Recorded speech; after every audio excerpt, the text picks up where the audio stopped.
So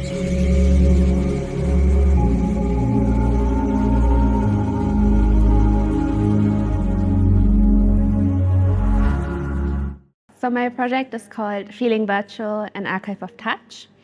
And it's about feeling backwards into the Festspiele archive of Salzburg Festival to experience different artifacts through VR and the medium of touch. And my interest in VR is a bit complicated because it's quite an exclusionary technology in the sense that it's built on the visual primarily and on certain ideas of non-disabledness as well. For example, requiring users often to stand and use two controllers at once, to be sighted, to be hearing, etc., etc.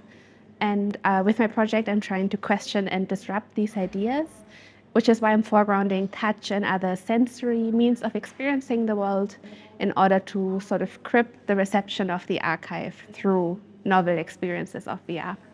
I think I've been following the S+T+ARTS activities for a while, and I really like the little pluses between the S, the T, and the arts, paying attention to how science, technology, and arts not only exist next to each other, but really how also something new emerges when thinking them together more holistically.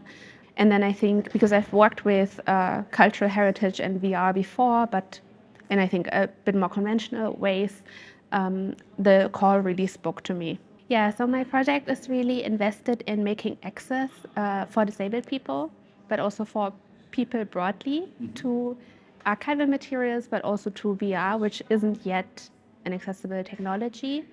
So I think that's where the human-centered part really comes in. But VR is also often put forward as a medium that could help with the triple transformation.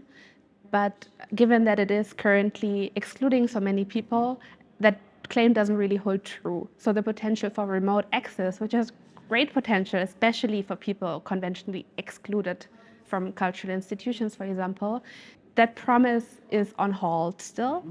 And I think if novel experiences of VR or experimental setups even could challenge that a little bit, then there's a potential also for like ecological developments.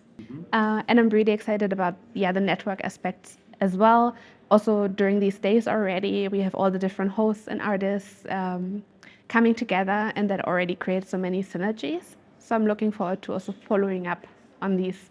And I already have a lot of new ideas just from the 1.5 days we've been together so far.